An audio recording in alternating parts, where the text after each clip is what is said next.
Hello viewers, ఈరోజు మనం ఈజీగా తొందరగా అయిపోయే దోశ ఎట్లా చేయాలో చూద్దాం.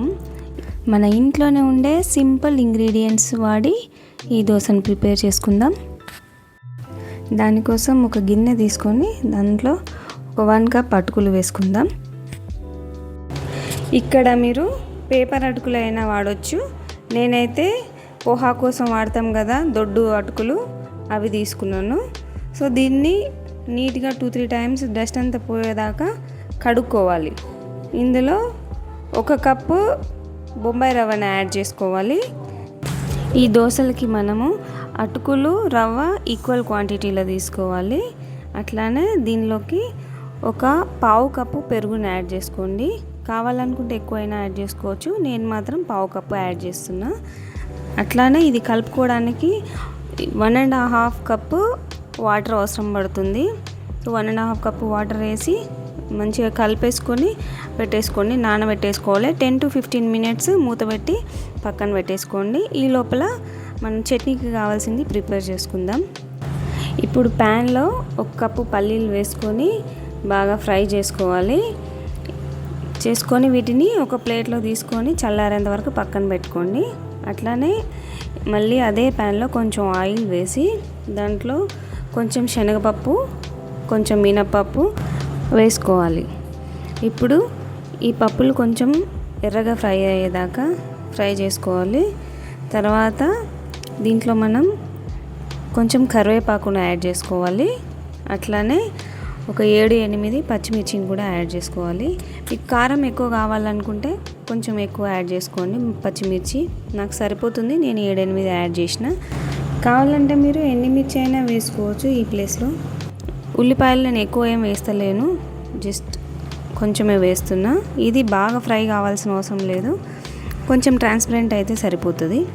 సో ఇది ఫ్రై అయిన తర్వాత స్టవ్ ఆఫ్ చేసి పక్కన పెట్టేసుకోండి చల్లారేదాకా. నెక్స్ట్ మిక్సీ జార్లో మనం ఇందాక వేయించి పెట్టుకున్న పల్లీలు, అట్లనే ఫ్రై చేసుకున్న పచ్చిమిర్చి, ఉల్లిపాయలు చల్లారిన తర్వాత మిక్సీ జార్లో వేసేసుకొని దీంట్లోనే కొంచెం సాల్ట్ కూడా యాడ్ చేసుకొని మిక్సీ కొట్టేసుకోవాలి.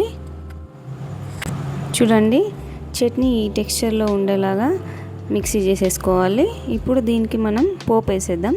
మనం రెగ్యులర్గా వేసే పోపు ఆయిల్లో ఆవాలు, జీలకర్ర, ఎండుమిర్చి, కరివేపాకు వేసి పోపు పెట్టేసుకుంటే మన దోశకు కావాల్సిన చట్నీ రెడీ అయిపోయింది.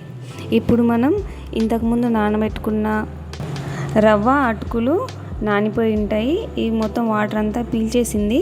సో దీన్ని కొంచెం కొంచెంగా మిక్సీ జార్లోకి వేసుకుంటూ కావాల్సినంత వాటర్ యాడ్ చేసుకుంటూ పిండి మొత్తాన్ని బ్యాటర్ లాగా రెడీ చేసేసుకుందాము. చూడండి, మన దోశ బ్యాటర్ ఇట్లా సాఫ్ట్గా, అసలు బరకలుగా లేకుండా స్మూత్ టెక్స్చర్ వచ్చేలాగా మిక్సీ పట్టేసుకుందాం. సో ఈ పట్టిన పిండిని మన దోశ కన్సిస్టెన్సీకి కావాల్సినట్టుగా ప్రిపేర్ చేసుకొని దీంట్లో కొంచెం సాల్ట్ వేసుకుందాము. అట్లానే ఇది దోశలు పొంగడానికి కొంచెము బేకింగ్ సోడా యాడ్ చేస్తున్నాను నేను.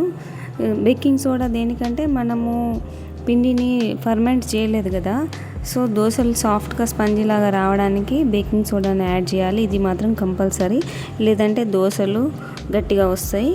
సో దీంట్లోనే కొంచెం లెమన్ కూడా వేస్తున్నా. దీనివల్ల కూడా టెక్స్చరు, మళ్ళీ దోశకు కావాల్సిన పఫీనెస్ అంతా బాగా వస్తుంది. అందుకని ఇది కూడా కంపల్సరీ. మీరు కూడా నిమ్మకాయ వేసుకోండి. నేనైతే 1 నిమ్మకాయ వేసిన దీంట్లో వేసేసి మంచిగా కలిపేసుకోండి దీన్ని మొత్తం అంతా కలిసేలాగా. నెక్స్ట్ మన ప్యాన్ పెట్టేసుకొని ప్యాన్ వేడెక్కిన తర్వాత ఆయిల్ వేసే కంటే ముందు డైరెక్ట్గా ప్యాన్ మీద ఆయిల్ వేయకుండా కట్ చేసిన ఆనియన్కి 1 చుక్క ఆయిల్ వేసి ప్యాన్ని గ్రీస్ చేసుకోవాలి.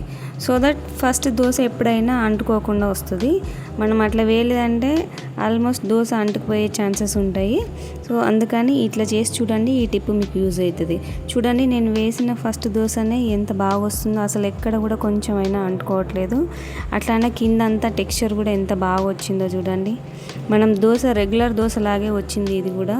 సో చాలా బాగా స్మూత్గా కూడా ఉంది. సో మీకు నెక్స్ట్ దోశ కూడా వేసి చూపిస్తాను చూడండి. మనం రెండో దోశ వేసేటప్పుడు మళ్ళీ ఆయిల్ పెట్టాల్సిన అవసరం లేదు. ఇప్పుడు రెండో దోశ వేద్దాము. సో మామూలుగా దోశ వేసి ఇది అట్లా వదిలేసినా బాగానే ఉంటుంది. మామూలుగా మనం ఊతప్పం వేసుకున్నట్టుగా వదిలేసినా బాగానే వస్తుంది. దోశలాగైనా స్ప్రెడ్ చేసుకోవచ్చు. చూడండి రెండో దోశ కూడా ఎంత పర్ఫెక్ట్గా వచ్చిందో. చూసారు కదా, ఎంత ఈజీగా సింపుల్గా హెల్దీగా ఇంట్లోనే రెడీ చేసుకొని అప్పటికప్పుడు టిఫిన్స్కి ఏ తొందర లేకుండా పొద్దున్నే హడావిడి లేకుండా ఈజీగా అయిపోయే బ్రేక్ఫాస్ట్. సో ఈ వీడియో కనుక మీకు నచ్చినట్టయితే, మీకు ఏమైనా హెల్ప్ఫుల్ అయితే please don't forget to subscribe my channel.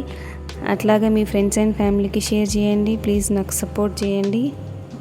మన ఇంకొక కొత్త యూస్ఫుల్ రెసిపీతో మళ్ళీ కలుద్దాం నెక్స్ట్ వీడియోలో. మీరు కూడా ఈ రెసిపీని ట్రై చేసి మీకు ఎట్లా వచ్చిందో కమెంట్ సెక్షన్లో రాయండి. Don't forget to subscribe please. Thank you for watching. Bye bye.